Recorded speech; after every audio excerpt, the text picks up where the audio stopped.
Welcome to the New Discovery Christian Podcast, where you'll find Bible messaging and sermons that will encourage, uplift, and challenge you to a godlier life. Join our community and become inspired to continue living a God-directed life.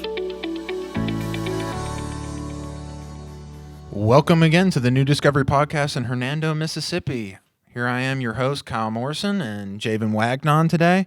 And today, it's a new year going into 2020, and so the discussion today is, I'm 25 years old. I just turned 25 this December, and Javan with me is 20 years old, also in the month of December. So we kind of decided that we wanted to have a conversation about now being in our 20s, about what we wish we knew now being in our 20s that we wish we knew in our teen years, and also what we can do moving forward into our 20s, working on, maybe the 30s, what we're working on, and just hear from me and Javan about how we kind of want to move forward. So, Javan, we talked about this maybe a month ago, something like that, kind of deciding on this kind of conversation about what we wish we knew now being in our 20s and, in our college age. Again, in college, had dating experience, maybe schoolwork, education, relationships, our role in church and family. Is there something that you wanted to start off with to kind of get us fired up? Anything from that or different? So this is kind of a conversation that's kind of exclusive. It doesn't get talked over with, certain friend groups. They don't talk about the future, where they want to be in 10 years. It's kind of that's more of a mature conversation. I agree. And I thought that this would be an interesting podcast because we could talk about, because the 20s, you and me in our 20s, this is like a really pivotal year to get things going, to get our lives going, yeah. Job, spouse, education, and I hope that this is kind of like a big brother conversation, maybe to teenagers, and also a look to kind of the mysterious unknown, kind of analyze the future. And I've been reading a book lately. Yeah. I'm hoping to grab some inspiration from that. It's called The Defining Decade, if you guys want to read it. Defining Decade. Great. It's a pretty short book, easy read. It's really good, and I really took a lot from it. It's basically we're gonna link that down below, by the way. So if you want to check that out, it's basically just it's written by a psychologist, and she talks about patients who have been in their 20s, and they basically have come to her with their trials and tribulations, and some of them are lost in life, and they don't know where their life is going. They feel stuck with part-time jobs. And I wanted to read something in my 20s that kind of gave me that big brother wisdom, because I'm the oldest of my family, so I'm kind of like the first one to reach their 20s, and my parents are in their 50s, and it's kind of like I kind of wanted to get some perspective on people that were a little older in their 20s, and you're a great example to look at too, because you're in your 25 and you've already got a set job and you're pretty solid. So you'll gain you'll give me some perspective throughout this conversation that will be neat. I'll try and see what happens. Yeah, and I'm sure you will. And this book basically it went over 3 subcategories of important factors in your 20s. It went over first one was work, and that was like a third of the book. The next 33% of the book was love, because that's a big part. That's a very big part. That's almost a make or break you in your the 20s. This is where the love actually, I think, would start to be real versus because back in your teen years, it's all kind of take me to the dance, and then it's not really. I mean, there can be relationships, high school sweethearts, I guess. Yeah, some people do. That's true. Most of them don't turn out to anything. That you either move off, go to college, you never really see them again, or just circumstances prevent you from really. You change so much in that time period. Anywhere. Exactly, and you're not the same person anymore. That's a huge point. Your personality just changes throughout. Like I would dare say my personality has changed drastically since my senior year. And I thought, and during my senior year, I thought, I guess this is how I am. I guess trying to be funny, and I didn't really know myself my senior year, which is the scary part, but I thought I did. Yeah. But looking back, I didn't know myself. I hadn't grown up. And I was kind of at a point where I was kind of nervous for the future because I thought that I had made it. I was grown up, and I wasn't really, it was so uncertain to me. And looking back, I didn't even know myself. So I hope we can give some kind of clarity and comfort to maybe younger listeners who listen to this.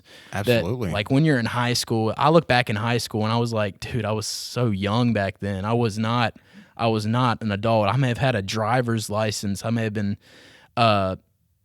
very independent for that age, but I was nowhere near the level that I am right now. I'm not saying I'm smart right now, but I'm saying that your brain matures and ultimately is able to distinguish situations better, be more comfortable with things, be more comfortable with putting yourself out there in social interactions, not being as nervous for things.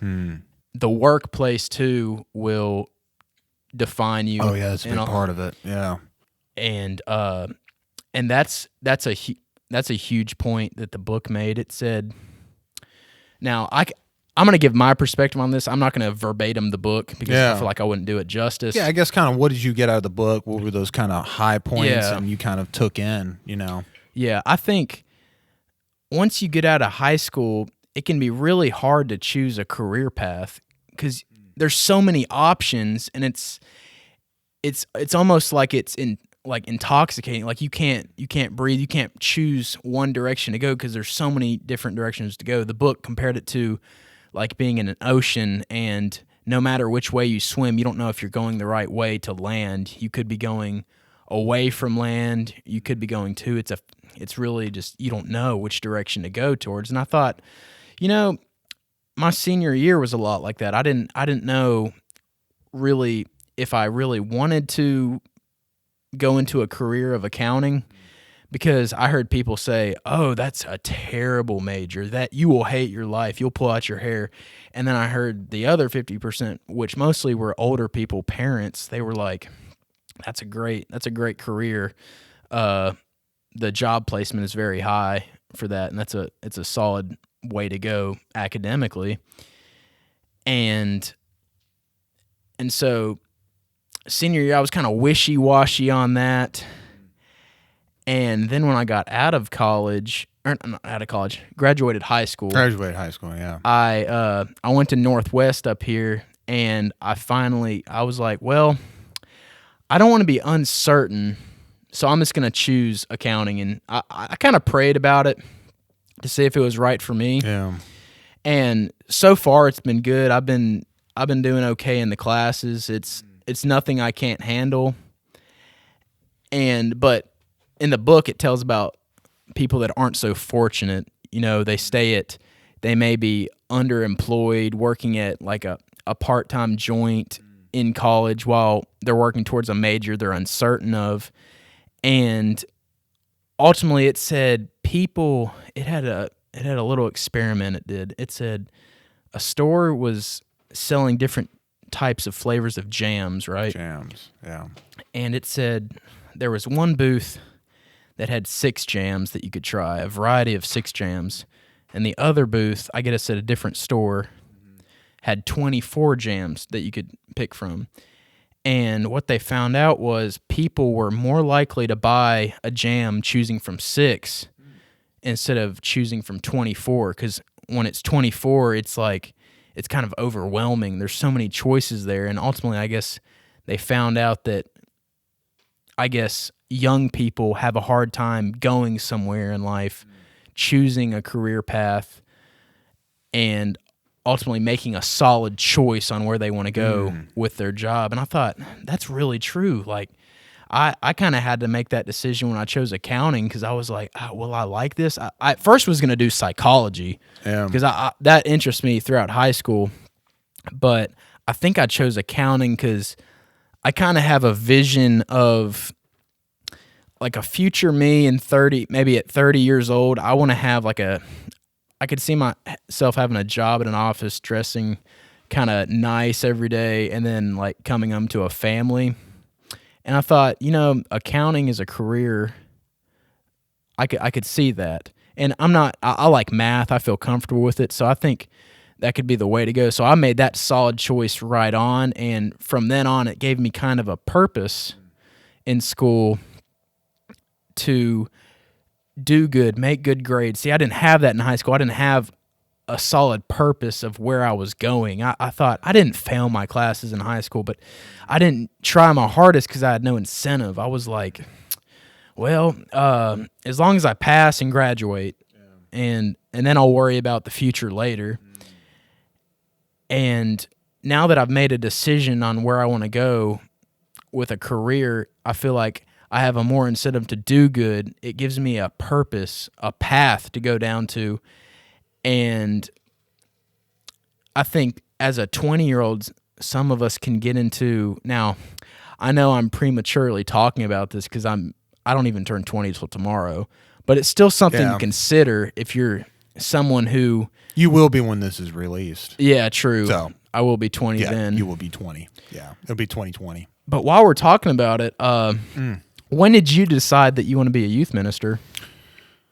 Oh, okay. Or go into the youth business? That's a good question, and it was actually something I was going to bring up, and came up. I told you that I saw, youth pastor down in Oxford, and we talked 4 hours, and this came up in the conversation, and actually this conversation actually came up, so I've already had this conversation in a way today, so which is cool. Fully prepared. Yeah, so I feel kind of already turbocharged a little bit for this, and so he asked me. How did the youth ministry, like, how did that get all involved? And so maybe I'm gonna pick bits and pieces out of it. I'm not gonna tell the whole thing. It's a long story. Yeah, it's a long story. So I'm gonna save. I like saving some of them for later. You know what I mean? So save a little of the stories for another time. But the one thing for me was, I remember. So I went to school, and I went to Northwest, and I was interested in psychology. So I was taking a lot of the basics at that time, math, English, your kind of bread and butter classes. And I was still involved with ministry. Like, there was a group that met and we read the Bible, for instance, at school. And we even did a lot of street evangelism and stuff at school, which is a really interesting experience. There's no doubt about that. You get better at social situations when you just meet people and you're just on the fly. There's no doubt about that. But it was really cool. And, I attended Wednesday nights and stuff like that. This is, I think, before, I can't remember if Rooted, the young adults group at the church, was a thing at that time. I don't know. But very soon after, I started going to it. But I remember one thing was, I did pray about what I did intentionally try to ask God, what does he want for my life? And I tried to make that a continual prayer. Now, here comes the part where I don't look so good. Is I remember the year that I became a youth minister, not a youth minister, but involved in the youth. It was the beginning of the year, and I remember telling my friend, the youth minister in Oxford, that when I was in high school, I gave my life to Christ, and in the 11th grade, so 11th, 12th grade, I was a Christian, not previously.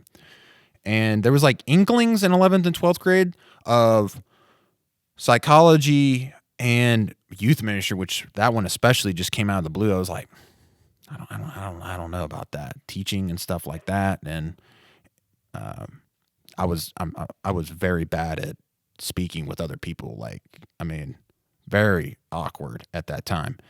And now the psychology kind of made sense because I kind of liked some of that stuff. But then fast forward, I was 19 years old. I just turned 19, and it was 2014. The beginning of that year, I remember there was, I can't quite explain it, but there was like a voice telling me that I need to go and bring up to Chad, Chad at that point over the youth, that to be involved with the youth group. I don't know. At first, I was like, I don't really want to listen to that because I was like, you get the wrong guy. And essentially, that's what I kept saying for over a year. But I ended up going to see Chad after the point where I was so on my mind, I could not do my schoolwork right. I could not eat. It was all that was on my mind. And then at that point, I knew this is a step that I need to take. And so I continued to work. And at that point, I was just showing up on Wednesday nights, getting to know the youth and just having fun with them and knowing them. It wasn't really anything like teaching or anything involved like that. But over time, those things began to happen. And it's kind of interesting because I intentionally tried to ask, and here's another thing too. I'm going to make a disclaimer. A lot of this part, I think, is if you are a Christian, I think you can get a lot out of this, but we're going to not assume, because I actually know for a fact from some of my friends, some people are not Christians listening to this. Right. So one half of this is, if you're a Christian, I'm not telling you to ask God your direction if you're not a Christian. But out of all of this, one thing that's interesting. So I continued to follow the Lord and built up from also to a paid intern at one point, and just continued. It morphed into, this is what I need to be doing in my part of my life right now. And there was just kind of a small voice moving me ahead throughout all of this, moving forward in youth ministry. And I try to continue to follow that voice. And, we mentioned in the other podcast about me pursuing a master's and PhD that is not completely official yet. Not completely official. And there's some other people I'm going to bring it up to make it official. But I feel like that's where the Lord is directing me, however. And that psychology part has also been there the entire time. And I have been told by other people, even in the counseling profession, that I have skills or gifts, and Christians, on the other hand, in that area. And I think that's the point right there. I think that's the point, that whether you're a Christian or not, what do you like? What do you like studying? What do you like looking up? And I have other things that I like and study, like history, on my own time. However, I know the ins and out of some degrees in history, and I don't like the ins and outs. I don't like the daily basis of being an archaeologist. It's cool. I like archaeology. I like history, but being the ins and outs of a daily basis of being a historian and archaeologist, I've looked it up. I wouldn't want to do that. I like looking it up in my own way. However, when it comes to psychology and counseling, I enjoy and I seem to get fulfillment out of working within that manner with other people already. And I already do my own personal study in those, there's not in this bookshelf, but that bookshelf that we don't have. I have many books in there on those topics, and they don't have to do with school. I just enjoy the ins and outs of growing in it, learning about it. And I've heard what kind of the daily basis is if you were a counselor meeting with people or families. And for instance, and interestingly, I teach as a youth minister. So, and sermons, so public speaking is a part of this, and the ins and outs of an instructor or professor at one point would interest me. And I have that skill also under my belt to do also something that I like learning and can very much so benefit God's people and serving them, whether I'm being paid or not paid. And also I'm doing something with my gifts and skills that I believe, God has given me, and I naturally have just who I am. And I think that's the thing between a Christian and if you're a non-Christian, let's say, if you're a Christian, what are your gifts? If you're non-Christian, what are your skills? What do you like doing? What do you enjoy? Would you enjoy the ins and outs of a certain job? And I think that's the thing, not the idea of something. Because you could say astronaut and you think, oh, walking on the moon. That's too specific. Right. And there's a lot of mathematics involved. And if you don't like math, do not be an astronaut. If you can't be a pilot, first class pilot, you can't be an astronaut. So what are those ins and outs of those jobs? Not the idea of a job. What is the daily basis of the job? Would you enjoy that and get fulfillment out of it? Or is it the idea of something? Because I do not want to be a historian or an archaeologist. The idea sounds cool, but the daily basis I would not enjoy or be fulfilled. And I was actually talking to a couple janitors at Northwest. I was talking with them, and this came up because the master's and PhD came up. But one thing I told them was, I want to do something on a daily basis that I would enjoy and aligns with who I am, and whatever that is on a daily basis, whether that is being a waste management, picking up trash, or whether that's psychology or whatever that is. And because in the end, money is good enough to, provide for your family, but after that does not bring fulfillment to your life. And what would I get out of my life if I just made money and then I don't like my job and I start becoming resentful and taking out all of that anger when I go home? And so then I have tension at home, I have tension at the workplace, and I don't like what I do. I may make money, okay, that's cool, but I don't feel fulfilled, and other people are not getting that fulfillment out of me. And I think that's one thing in my 20s that I'm beginning to learn. I am not done by no means, but something that I have intentionally tried to focus on, especially going into my 30s when this becomes more and more of a reality as the years pass by and the career starts to solidify and school solidifies whatever was going to happen in these next few years, whatever direction God gives me. And I try to remember a verse from Scripture that talks about we plan the path forward, I'm paraphrasing, but God directs the steps. And we may have a sort of outlook, kind of, and maybe maximum 3 years, but in the end, we talked about in the other podcasts, especially if you're in tune with the Spirit, there's going to be things that come along the road you have no idea that are going to happen. Good and bad, the good and the bad, and you're not going to really know, and you got to adapt. I never saw myself as a youth minister. I really did not. I am still amazed to this day, every day, that God would have me in this position. You've come a long way. I remember I have this memory of you back when I was in Kids Zone. I was probably 10 or 11. You were like, I think you were a junior or senior. It was before you came. Senior. It was before Chad brought you in front of the church and was like, Kyle's been spreading the words, giving out Bibles. I remember that. That's burned in my brain. But this was before that, and I remember you were rocking that crew cut. Oh boy, and you were a big old football player, and had some weight on me. God, I remember. It's so weird because it's the opposite of who you are now, and it reinforces that you changed so much after high school. Because you were this dude that was like, I remember you being beside your mom and not saying much. Like you were never a socialite like you are now. You wouldn't go up to people, ask them how they were doing. You were kind of standoffish, silent type. Yeah, like not in a bad way. You're just kind of a quiet kid, and now you're the total opposite. You've done a complete 180. I've realized, and I noticed that as I kind of grew up with you. I remember you and Sam started the youth group about when I was in about 8th or 9th Samuel. grade. Yeah, Samuel. Samuel. Yeah. And I remember that wasn't when you started. That wasn't. You weren't hired as a youth minister yet. No. That was basically volunteer. Oh yeah. So you kind of worked your way up, which is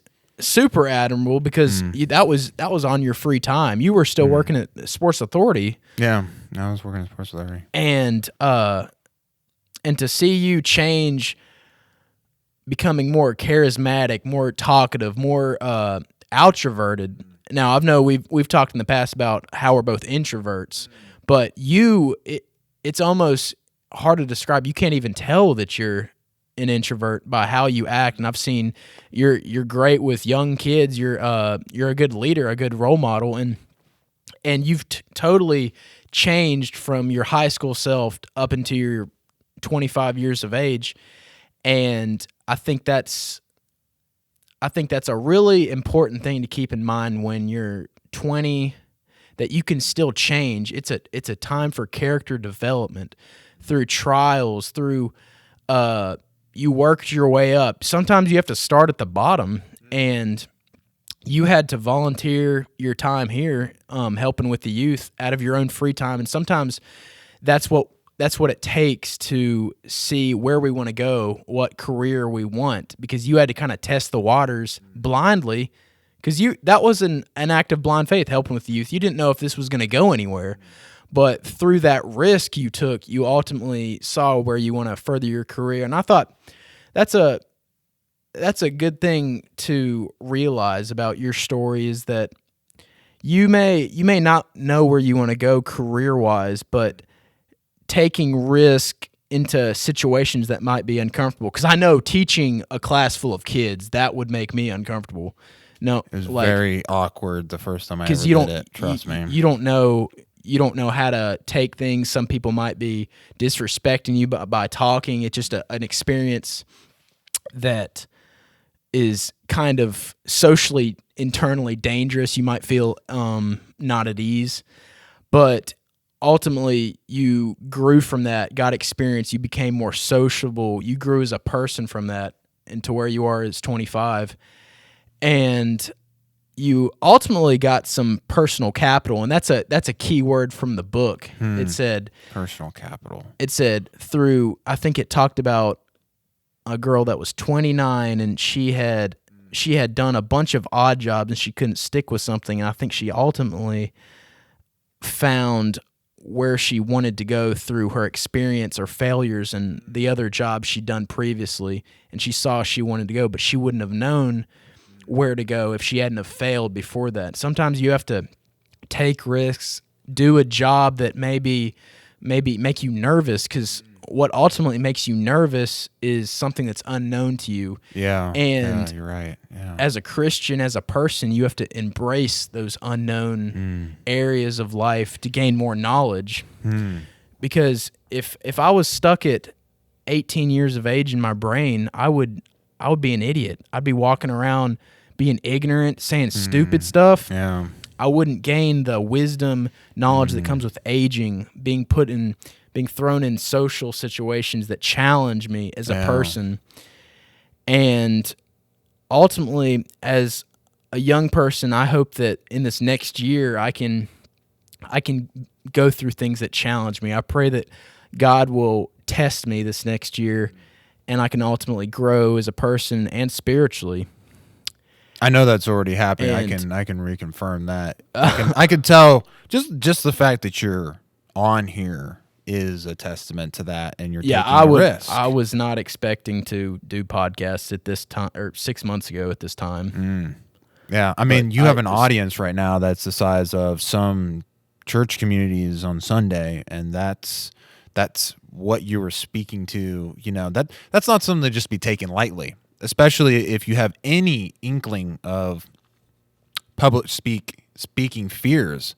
And you know, you're probably like me, and I think the thing is you know, I'm not exactly some super awesome cool dude. I'm really not. I'm not something special or awesome or cool. I remember when I first got my job at Sports Authority, and I remember I knew that I had to intentionally engage with people that worked there and also that were customers in a way that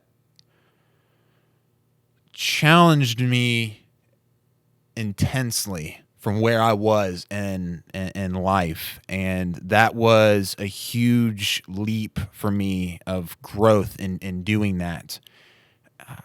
I mean, I could have not done that, and I felt like that was the right path for me. And now, knowing where my life is now and getting over my extreme fears and anxieties of being put on the spot and intentionally engaging with people, and do you need any help, and then issues with people. If you ever work retail, anyone who works retail knows what I'm talking about here in a minute. If you have not, I was talking with someone not too long ago. I brought up one of my instructors at Northwest before, and one thing we talked about for a minute was, I believe that honestly one of the new slaveries, and the way that I mean that new slavery, is the retail, and I'm definitely going to couple in people who are waiters into that zone, because you begin to be treated, and some other professions, I'm just talking about what I've seen and observed, that you get treated like you're an object. And someone may say, well, they're being paid. Well, it was justified back then that someone was owned, paid by financials to then be treated like that, because they were paid. They were owned. And that's one thing that I've noticed was going into retail, that was such an intense thing.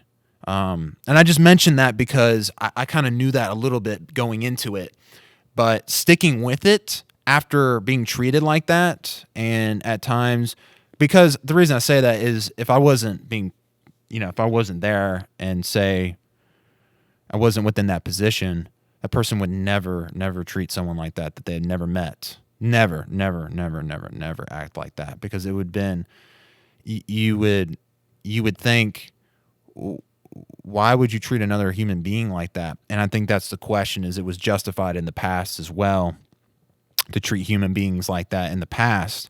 And I remember being in that position. There was, and I bring that up because I already wasn't very good at engaging with people already. And I'm bringing this up because entry-level jobs are retail and these kind of jobs. So that means if you're a teenager in your 20s, more than likely you're in these positions. It's kind of the entry-level positions you're going to find yourself more than likely, unless you go warehouse and then you don't go to college. But if you go warehouse, you're not in college. So if you're a college student, more than likely it's one of these locations in a servitude like profession, essentially. And I remember I had a tension of wanting to just bail out of it. But I remember I told them, and I made a commitment to myself that I would stay committed to this. When I made a decision, I'm going to stick with it. Even if it was hard, it didn't justify getting out of it. And there was something about me also that I didn't want to bail out of it. And there was something about it. And anyways, one thing is I grew character-wise by engaging with people I did not know, engaging with people that were even treated me like, I'm just gonna be honest, like treated me like I was a object and not human at times. And I don't mean that to cry about it. I mean, like, I learned that people are capable of treating people like that, and a new You got empathy. a taste of the real world. A taste of the real world, and a taste of being, and also when I see people in retail too, one thing that I've learned is what I try to do, I should say try, emphasis on try, is when I see them as a cashier or someone at, what's it called? Like the return area or something like that. And, you know, people get down at people who work at Walmart, but people at Walmart and those retail get treated like trash and usually get paid pretty bad too on top of that. And who knows what's going on at home, you know, with that kind of position that you're in, especially if you're an adult. You know, you're probably taking care of a family with a paycheck that's like, and then you take all that stuff from work, and then you got to go home, and, you know, maybe you're not making ends meet. And one thing that I try to do, and that I've learned from this experience, is, you know, trying to engage them and talk to them about something that's going on, or they're selling, or something about them, and just get them talking. I've always noticed, like, almost 9 times out of 10, their faces light up. And that's something that I learned by taking a risk, by sticking with Sports Authority. And that's another way I can meet new people. And I've taken that in. I mentioned, you know, having conversations with janitors, for instance. Many people just overlook them as just objects and a part of the building. Like they're just mechanical robots around, and they don't look at them, don't engage with them, don't say anything to them because they're being paid for this. You know, you don't. Yeah. And I'm not sure if I would have learned that if I didn't stick and take the risk and even take the blows. Yeah. I mean, you know, it's just one of those things. And I think for young adults, knowing that when you're taking the risks, and even though you may not feel good, you may not be happy, that character development goes a long ways to where your life is heading towards, whether it's job, marriage, kids, career. And it gives you the tools that you need to take on this life and meet new people, engage with them, have meaningful relationships with them. And Develop ties, right? Right, yeah. I've really enjoyed those little conversations where it makes going out to Walmart or going to Northwest and engaging. And also, I learn a lot because they're a lot different than me in a different position right now. Getting a different perspective on life. Yeah, I'm sitting here done with just about done. When this was released, I'll be done with my bachelor's at least, and I'm definitely considering a master's and PhD, so that puts me ahead of the curve than most of the population, just education-wise. But I like engaging with someone in a lower quote-unquote position. Lower status job. Yeah, let's say that. Lower status job in the eyes of the world.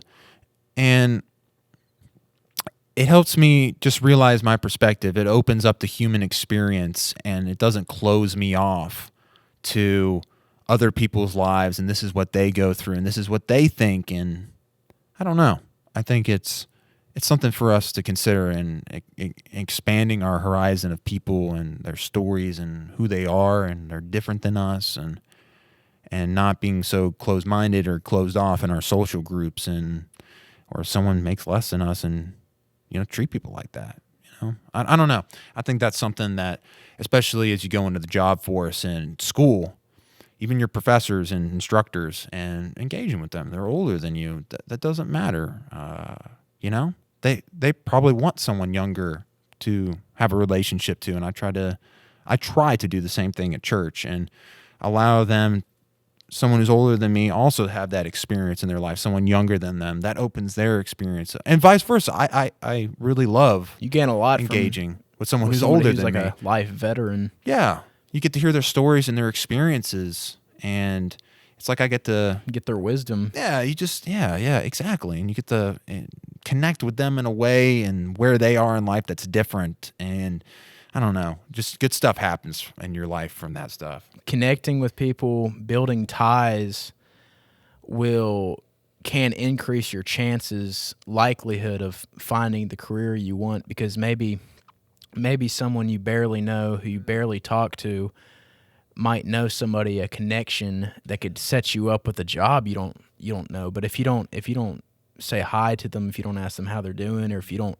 tell them about yourself, you won't ever get that opportunity to get that job that they may have a connection for. So ultimately, those building bonds with people, building connections with people, you're setting yourself up for a solid future. By staying isolated, you're cutting yourself off from pathways, branches that you could go in your life. And kind of like how we were saying with staying in the same friend group. Now, I'm not saying that you should ditch your friends and just find new friends to only gain stuff out of it, just only meeting people for personal gain. Now, I'm not saying that. I'm saying you should build as many relationships as possible with people around you, because God just might work through those bonds. You may help them, they may help you. You're setting yourself up in a spider web sense of relationships, and you'll be safe. Like you'll set yourself a future, but by staying at home, not building connections, not maybe taking the job that will challenge you socially, not meet you, by saying, maybe God will hand me this job that I really want. It's my dream. I pray about it every night. Well, God's not a waiter at a restaurant. You're not gonna say, God, I would like a hamburger with cheese, and he's gonna bring it. Or metaphorically, a job in this sense. Yeah. It's kind of you have to pray about it and then go your own way, and pray that you're on the path that God wants you to be on. And here's something you brought up to mind. Yeah, what? With the waiter part is dating. I think because this becomes the real thing of dating. Because you talk about the waiter just coming up to you, just like, God, here you go. And I think there can be some people who think, oh, God, just bring me a girl or bring me a guy. And they may not say this, but it's like the expectation is of like a pizza guy coming up the front door and saying, I'm your one. God sent me. Now, you may not. Now, first of all, if that actually happened, that's you'd be really weirded out, and you would get away from me. It probably doesn't even know how good looking they probably are. You're probably like, yeah, I'm about to get shot or stabbed here in a minute. Like, I better get that. I better get the heck out of here.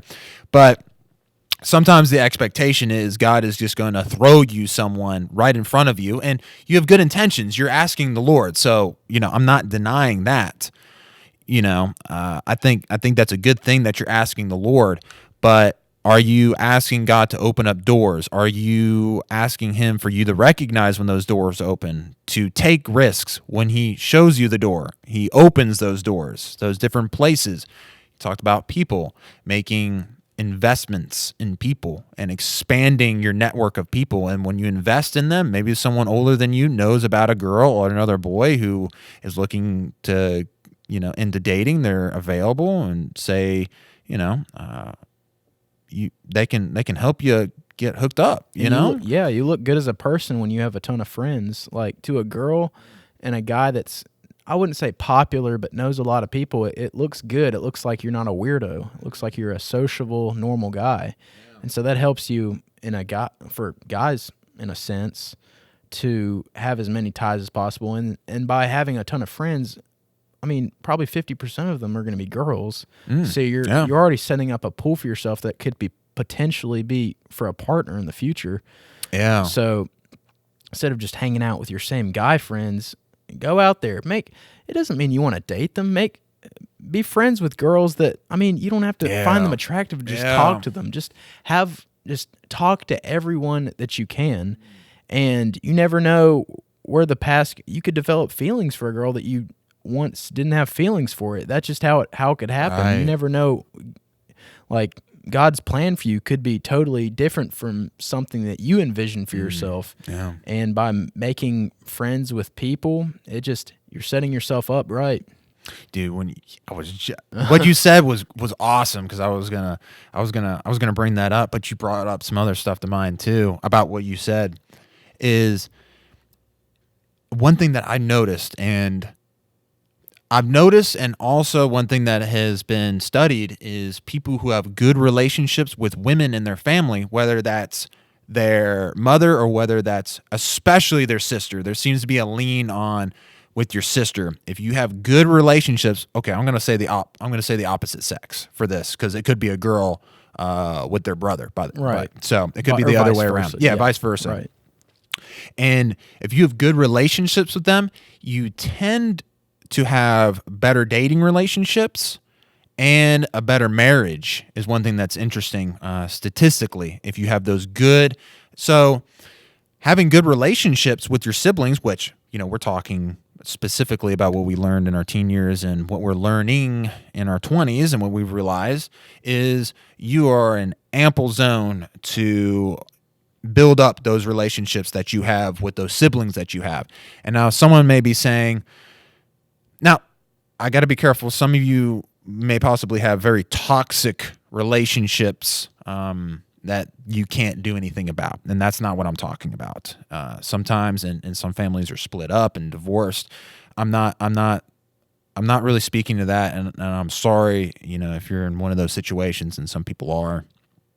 But if you have them, make the best that you can out of them, and it's honestly really good for you, and it's actually good for them as well. And that is an easy ticket engagement with the opposite sex, and getting getting better. And that's a great example of, I really hope you don't have any feelings for your family. So I'm making the assumption Sigmund Freud. Yeah, action. I'm making the assumption that's not the way you're going with your family there. So it's already bedrock that's not going to happen, relationship wise.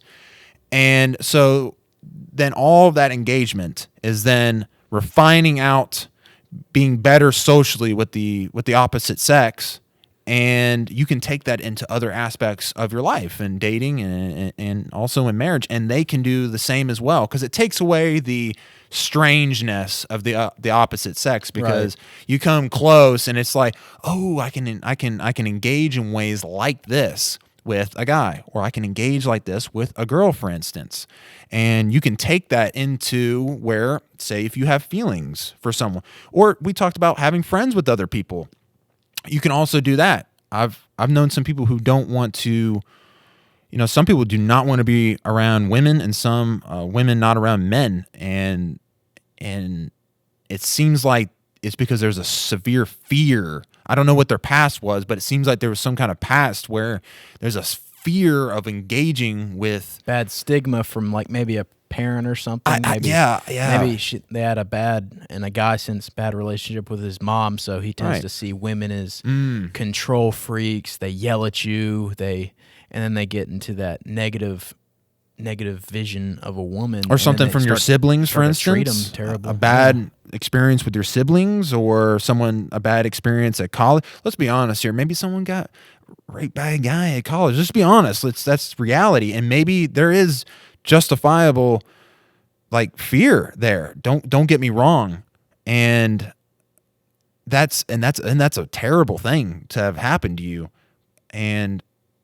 But on the other side of things, the human experience is also both male and female, and being able to engage with, and that's why we're attracted to the opposite sex, is because they're different than us, and we see the other side of humanity that they kind of focus on, where we don't focus as much. When you're around the guys, you kind of act a certain way, which isn't wrong necessarily, and it's like you get to engage with that opposite side. And learn, and I would say the best word that I have for it is learn from them. Not be the opposite sex, but you get to learn from them in a way where it's very engaging, and you talk to girls different right. than how you talk to guys. Yeah, I tend to have more emotional, I guess, conversations with women than I would with guys, because sometimes you get kind of, unless they're your best friend, you get kind of deep with that certain group of friends that you don't normally get deep with, and then they're kind of like, okay, because that's kind of weird. That's against the societal norm. Like, you usually don't get, unless they're your best friends, you don't get deep with personal stuff with friends. But I've noticed like girls are more like, you can be emotional and you can be more sensitive around them, and I guess that can grow if you have a sister or a mom, right, or the other way around as well, right? Yeah. And again, that opens up to a part of your life where it's like you need that. You want that. Mm-hmm. Yeah. And the vice versa, probably for guys, for girls, where we tend to be a bit more confident, passionate about things.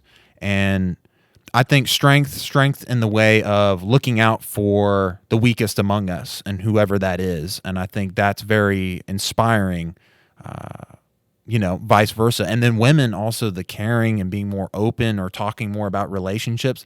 I'll speak from my own story and my own experience.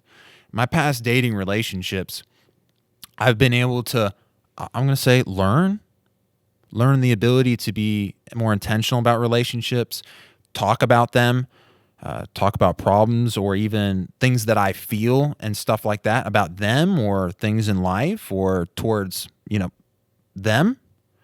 And it's very stimulating. Now, I typically don't speak like that around.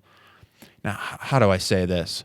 I tend not to focus on that with my friends, but one thing that I do notice is that the more I continue to date and have good relationships with women, whether that's dating or friendship, I tend to bring a little bit of that in when I'm talking with guys. It rounds out my discussions with the guys a bit, whereas we focus on things and ideas and doing things together. There's nothing wrong with that. There's nothing wrong with that. All that's good stuff. But I tend to be more engaging with my actual relationship with them, and maybe if I feel something about the relationship, and making sure it's good and what's going on with their lives, and it tends to make it more well-rounded, I guess. Maybe that's the way I can say it. I feel more well-rounded with my relationships then, in that aspect, where guys don't focus on things. We're competitive. We don't want to. We don't want to show weakness to somebody that we might feel like a competition with, and I think that's why a lot of guys are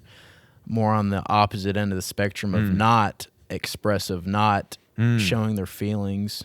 Yeah, and there's nothing wrong with doing that. And you need to communicate with people. You need to connect with people, and that's a big part of it. Connecting, showing how you're feeling about something.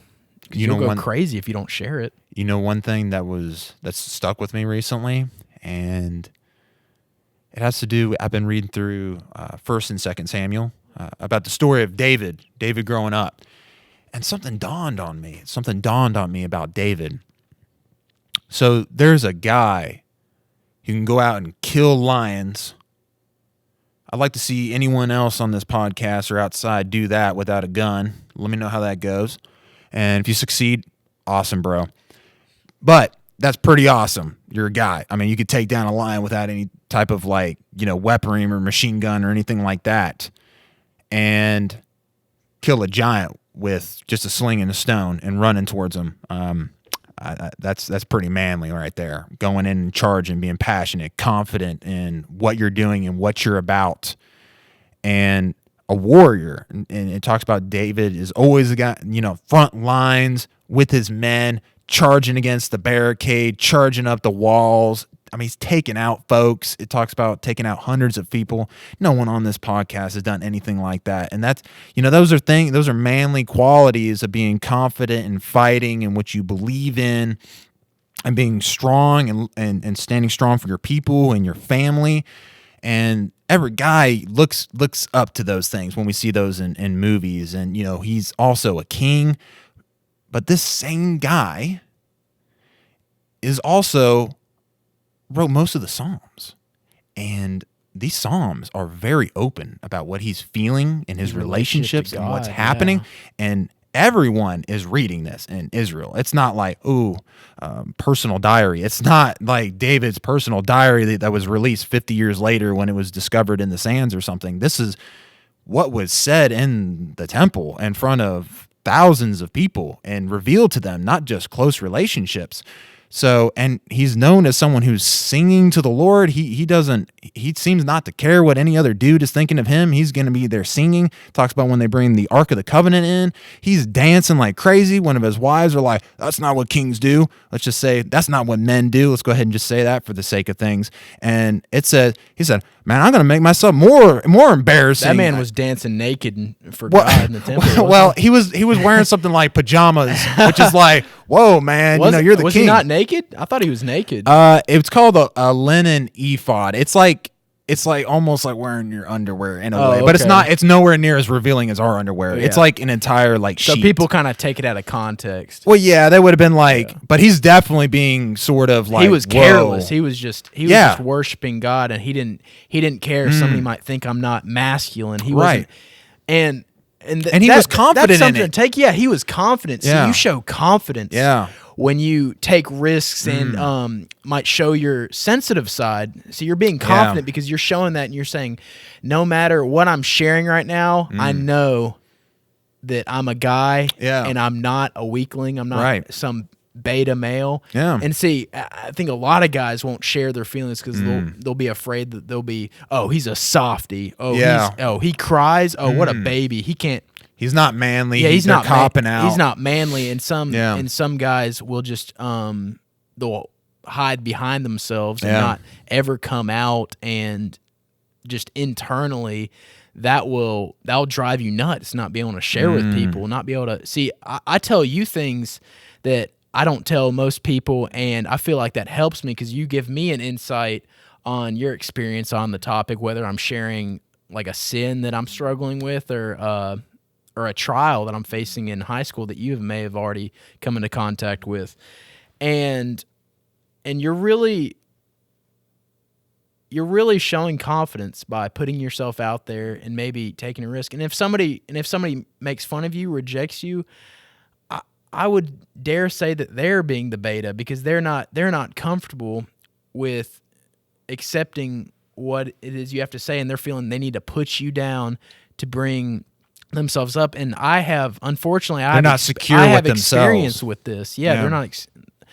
I would sometimes make fun of people if they said something, maybe if they were coming out and saying something a little on the sensitive side. Yeah. I'm guilty of this in high school of doing that. And it was a way of me bringing myself up pushing other people down just so I could maybe get a laugh, make people like me, which I thought I was an idiot. And yeah, but I've seen throughout time, it's the guys that are really brave and confident are the ones who share what they're really feeling, and they aren't afraid about what others may think. And I've tried to be more like that, not put others people down just for a laugh, to hear people out, and not to hide myself from people. And I've learned that from relationships with guys and girls. Yeah. And that's an important thing to learn in your 20s. It's not easy too, because you, by pursuing these, you're getting out of your comfort zone of being with the guys or being with the girls, which is your comfort zone. And if you start acting differently out of your role, it starts to become like a threat to the other, or it can be perceived as a threat to, say, the group. And you have to take the risk, though, of knowing. And also, I guess the main thing is that we're assuming that you're focusing on those things that you need as a man or you need as a woman in your identity. And then when you're secure in that identity, it seems like you're secure enough to pursue these other qualities within your life. And I would dare say that you need to learn from the opposite sex, whether that's your sister, whether that's friendships, whether that's in the church, whether that's in school, whether that's extended family, and other people you come across. And I honestly believe that that rounds you out as a human being with the qualities of the human experience. We need all of it. That's the human experience. God created man and woman in the beginning to be with each other. That's because we both hold the human experience, each one of us, and we learn from each other. That's why we're in a relationship with each other. We're different, and some of those things we like, and we learn from the other person and their stories and their experiences. And I think that's a good thing. I honestly do, for each one of us. And it's not an easy thing, and some people never learn it. Some people, they can be, we're talking teen 20, but there's people out there people that go 30 to 70, yeah, and some of them resent the opposite sex because they're different. And I've seen that before. All guys blank, all girls blank. And behind that, and I'm not justifying if you've been wronged in a justifiable way by a man or a woman. I'm not justifying that. Possibly, maybe that's happened to you, whether it was a guy or a girl who did this to you. Maybe it was really wrong. But learning from the opposite, like a blanket statement, the opposite sex isn't bad, because it's the other half of the human experience that you're denying at that moment. And I don't know why. I'm not going to assume, maybe it's an experience or something you've had, but that makes you whole. That starts to make you well-rounded and fulfilled and I think a healthy person. There's also the story I didn't bring up of where David cries before the whole army, cries before his entire army in general. He's the leader, dude. When his son dies, he could have very easily just been not cried and man up, boy, man up. Or it could have been run off into some dark little corner and start crying. It says he's like screaming out his son's name, Absalom, Absalom, my son. And man, you read that, is really just like you feel for David and his son being killed. And it says and here's the thing. It says the whole army started to weep with David at that moment. And you know why? Because David was a man of confidence and integrity, and they knew he wasn't like, he wasn't a weak person. I think that's the thing. We as men, we don't want to be weak, but they knew who he was. He knew they knew he fought by their side. He's a warrior. He's strong at heart. He's confident. He looks out for the weak. He's a just and righteous king, looking out for his people and being strong when the weak can't be strong for themselves. And I think that's all men want to be like that, and especially with their families as well. But he was not unwilling to express who he was in those moments of life. And I would dare say he had good relationships, I think, with women, probably for that to bear out in his life. And I didn't even bring up he was even a musician either. So, all those different qualities, I think, are I don't know. I think that's really important. I know for me at least, a shift into teenage, into 20s, and especially going into the rest of my life. I feel more well-rounded, whereas I wasn't, because you already have identity issues as a teenager already, and that is another way of, I don't know, being well-rounded and bringing some good stuff out of the chaos of some of these years, which they are very chaotic. There's not a lot of security within these years because you don't have your career. Most people don't have their career, and they're not done with their school, and they're not married yet and don't have kids yet. So there's a lot of question marks of uncertainty that you have to deal with. And statistically, this is the most stressful years out of people's lives. Statistically.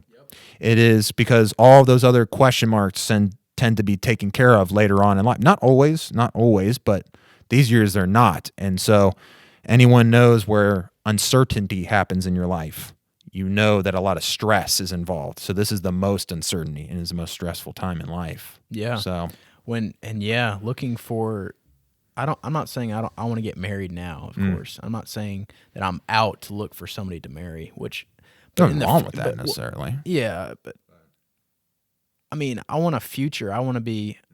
I mean, I'd like to be married by the time I'm 30, because I want to have. I don't want to start a family late, because what if I can't start a family in my later 30s, because fertility rate tends to go down.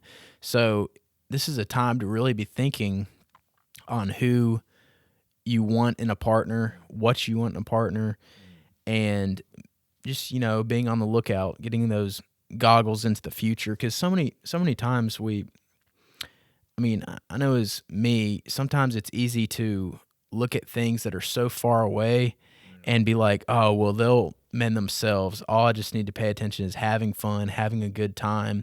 But that's a very important aspect of your life that needs to be developed. It's going to be who you're with for a good, maybe if you're lucky, 50 years, a 50-year marriage. And it's something to think about and be mindful of, to look out for. And I think sometimes that we, in our 20s, we're just looking for a good time. We're just looking for a girl for the wrong reasons. And we're not really searching for a spouse. We're searching for just a girlfriend. Yeah. And just someone who's there. And we're really robbing ourselves, because if you're looking for something that's not permanent, you're constantly with a, rental. Like you're never gonna own. You're setting that window of when you're gonna finally own. Not, what I mean. I'm speaking metaphor. You're not gonna own your spouse, but I know what you mean. But I'm talking like in a car. Like you keep on getting rental dates, and you're not ever going to keep them, and you're wasting money and your time. You're reinforcing that this is temporary. Yeah, it's temporary. And same with that brings up the whole aspect of living with your girlfriend. There's no that's a pit right there, because I know as a guy, once you start living with your girlfriend, you get real comfortable, and it's harder to leave the relationship once you're living with that person, even if there's something that you're like, I may not marry her. But now here we are. It's not as simple as, hey, let's break up. Now it's who like, gets the house, who gets the apartment. We have the same friends. And also it said that statistically, couples mindset is living together. It's practice for marriage. Yeah. Well, they said statistically, if you live with your spouse before any commitment, before any ring is shown, that your chances of being unhappy with your marriage increase and can lead to divorce. And I have read the same studies. And that stuck with me. And I was like, huh. And they said, usually guys will want to live with somebody based on, sex. Yeah. And then it said girls will want easy access for sex for guys. And then the girls will want easy access to love. Yeah. And so it will be, you'll be with somebody you'll be with somebody only for the wrong reason, just to access love, to access sex. Yeah. And those things aren't what lasts in a relationship. And so you're putting off the time to when you could be starting a family. Like, you're putting off the time when you could meet somebody who's actually right for you, who actually could be your husband or wife one day throughout a span of 50 years, hopefully. And it's a thing to think of if you're in your teens, early 20s, that this is the time when you should start looking for not just a girlfriend, but a husband out there, and not just a date, just whoever, because you'll be wasting your own time. And so that's what I pray about at night. I try not to just talk to girls who I'm just physically attracted to. I try to just, back to what we were saying, talked build about hot versus relationships. beautiful a little bit. Right. We engaged in that a bit. Yeah. I mean, yeah, because who do you want to be with? Who do you want to be the mother of your kids? Yeah. If you want to have children, that's a really important aspect. Who will you be with on the day-to-day for the next 50 years of your life? You're going to like that day-to-day? Yeah. Is the looks going to be that great for 50 years? Well, they're going to go away, but is that going to matter to the day-to-day? And you need a partner to be with you, because they say the life expectancy, or lifespan usually is longer with married couples. Yeah, you're right. And absolutely. you got to find one that you really like, because then there's the 50-50 shot at divorce. And so that's what the really shot is important. with people who live together? I think I remember the statistic right. What is that? So deadline is 50%. When you move in with each other, goes up to 80%. Dang, 80% whether you will leave, you will break up, or you will get a divorce. Wow. If you do get married. And I guess the question is, you want to live on those type of statistics it's not on your side. If you're the girl, think about it though.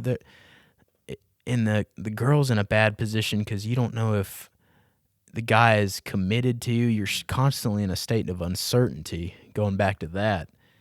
And you don't know if it's going to, you're constantly in a state of trying to maybe act your best. Yeah. Or in a guy, maybe you're both in a place of uncertainty, and that's just a bad place to be. You need to be outright, I like you. I could see a life with you. Yeah. And that helps the relationship. That builds the trust, the bond. And I feel like that could fix a lot of things, just what you're here for. Are you here to just live out your 20s, have fun, just party, have a girlfriend, have somebody by your side, but you don't really see them when you're 30? When you're 20, you need to be concentrating on building at your 20s for a solid 30s. Not, I'll grow up, I'll start. That's what the book was. When I get there. Yeah, it was like, I'll start when I'm 30, or I'll build a family when I'm 30. I'll look for a spouse when I'm 30. I'll date now, just whoever, and then I'll look for a spouse at 30. Well, it takes time to look for a spouse. That's an uncertainty right there, and you need to realize that you need to give yourself time to find that person. You can't just throw out 30, because you could be 39 before you find. That's 9 years of searching for someone. So I think as a young person, you should be on the lookout and be more mindful, thoughtful of your future, because you're building your future right now. Your 20s, this is when you get a career. They say statistically that you're more inclined to raises and promotions. Yeah. When you're 20 years old, as opposed to 35, 40s. Oh, interesting. Yeah. And so this is the time to shine. This isn't the time to mess around and just kind of say, the 20s, I'm just going to live with my parents for the 10 years. Maybe when I'm 30, I may study law. Or you can't. This is the time to really be thinking about who you want to marry, what job you want, what career path you want to start going on for your education.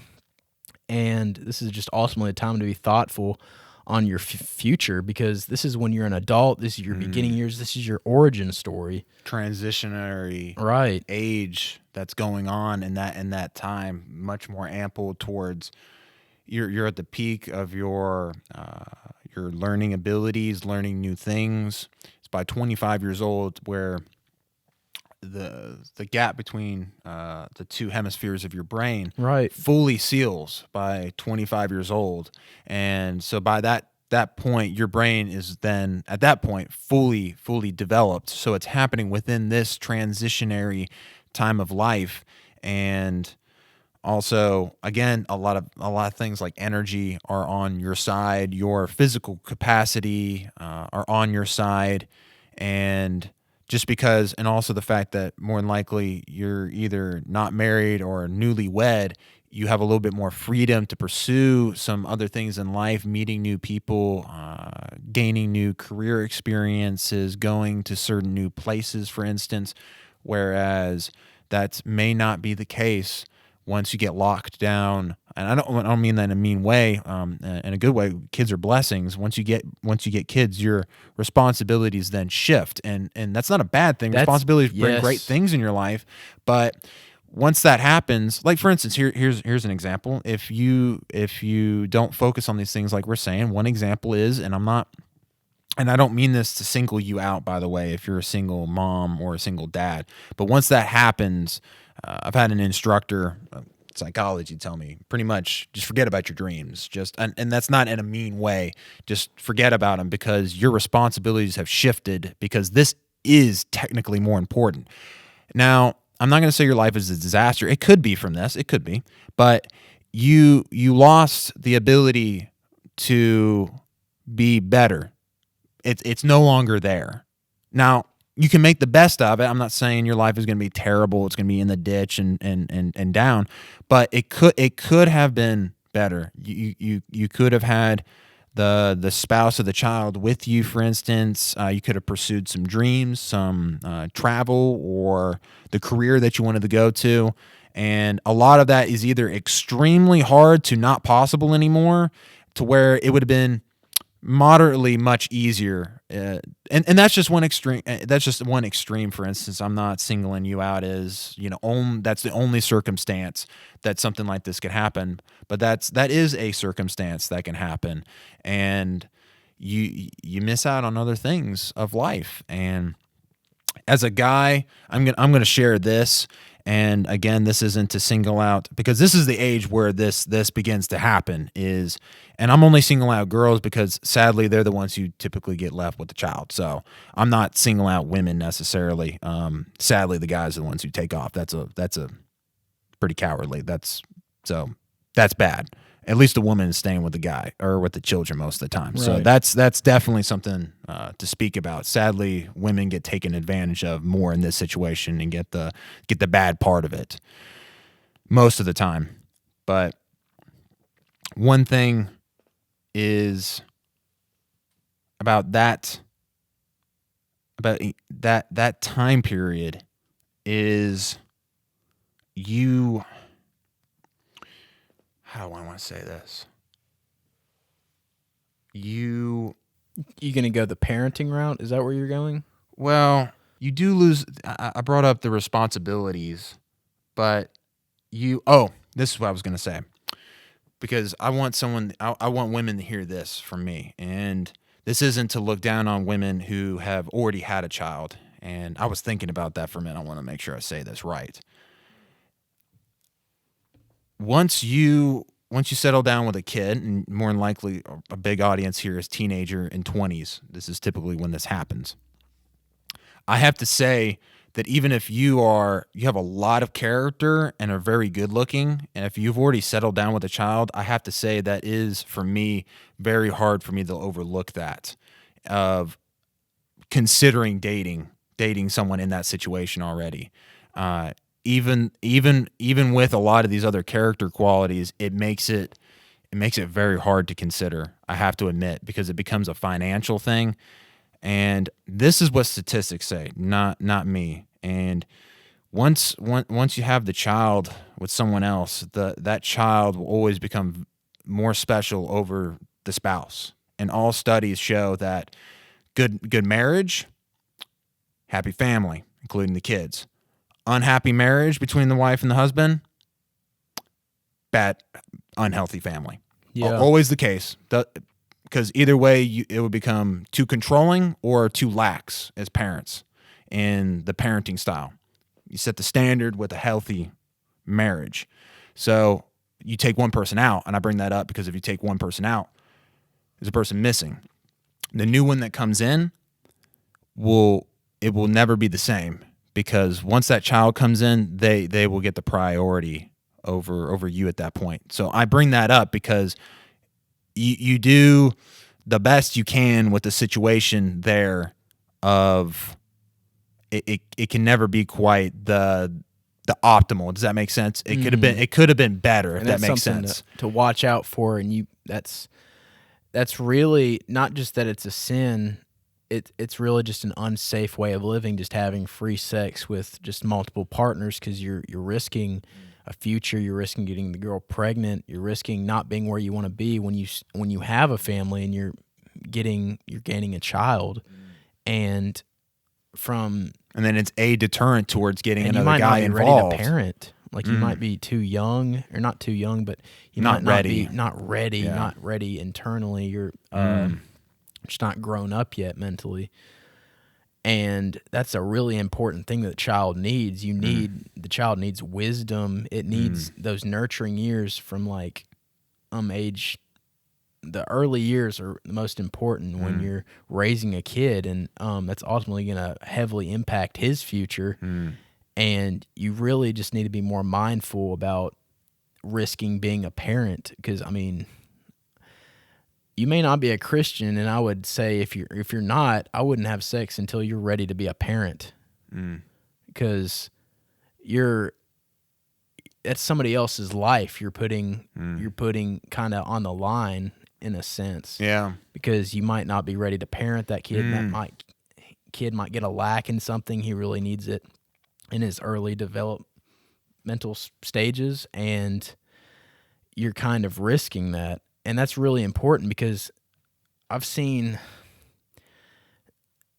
Now, I don't mean to be mean by this, but generally I see two good parents that raise a kid, like, they tend to be say you get a single parent who works a lot, who can't be there for every developmental stage of the child, and she's with a babysitter. Well, and then take group B, a couple that raises their child, gets ample enough time to support it and raise it, and they're both 5 years of age. Well, one, I found that if you both have a mom and dad, the kid tends to be smarter and know the alphabet, know to recite things, know how to talk and complete sentences, and the other child, the one that's a single parent, may be lacking some skills, and that's ultimately stems back from having a missing parent, having a parent that has to work just to raise you, but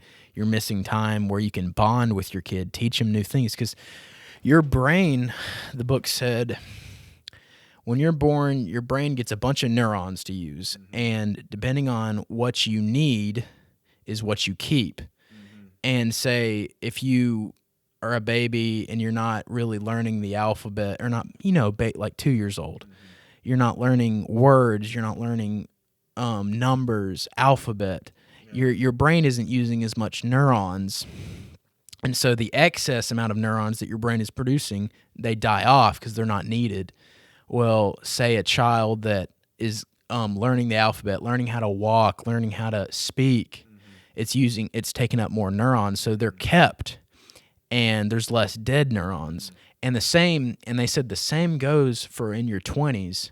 They say that you have a mass production of neurons in your 20s, and by taking on new things that challenge you mentally, challenge you socially, like going out into retail and having to deal with society, people, you're ultimately keeping those neurons, and they're having to work for you. So the more neurons you have, the more capacity that you have to think, to be more comfortable with things, to be more social, to be more intelligent.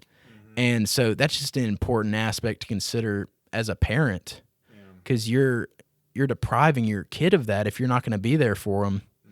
And that struck me a lot. I want to be a parent that can teach my kid the alphabet, teach my kid how to speak sentences maybe when he's 2, maybe if that's gonna, because those are very crucial developmental stages. Yeah, it's like, so that's a real big thing to consider in your 20s, because if you're having free sex, putting it all on the line, that's something that that's something that could very well happen to you.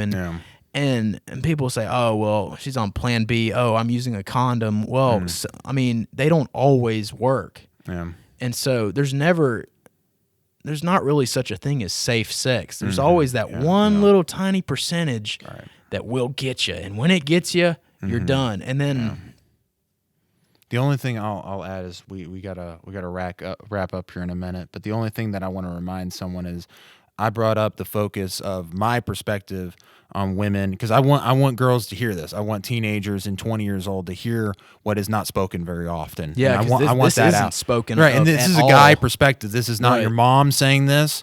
This is not. And I'm not denying what your mom says, because that's good to listen to as well.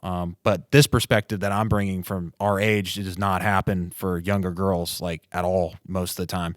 So that's why I said that. I want people to remember that. And, I don't sometimes feel comfortable saying that, but I feel like it can help. The only thing I'll add is, before just wrapping up, is for guys on the other hand of that, is that guys, if you go to women and say you're sleeping with them and leaving a child behind, I can tell one thing is that I'm more than likely you've lost a lot of respect in my eyes. I can say that to guys if you left them behind, because you have burdened them heavily. You burdened you just made pretty much a widow and an orphan, and you made them weak in this society. And I believe the strong are supposed to take care of the weak. And in my mindset, you lost one quality of being a man that's pretty big: confidence, passion, and being strong for the weak. And I'll tell, and I bring that out to men, is anytime I hear about that, or I know that about someone, you've lost a lot of integrity, a lot of respect in my eyes, and trust from me. And I don't think I'm the only guy when I hear about that, when guys do that, because I don't see strength. I see weakness. And I just want to leave that as the last thing that we bring up, because we gotta wrap up. But thank you for joining in on this podcast with me and Javan. We did, I had to do a lot of thinking on this one beforehand, and just talking with it too, and kind of melding out what it is to be, what we want to be, learn from our teenage years going into 20s, but learning in our 20s and moving forward also into our lives. And we're definitely not done with that discussion. I think there's a lot more to it.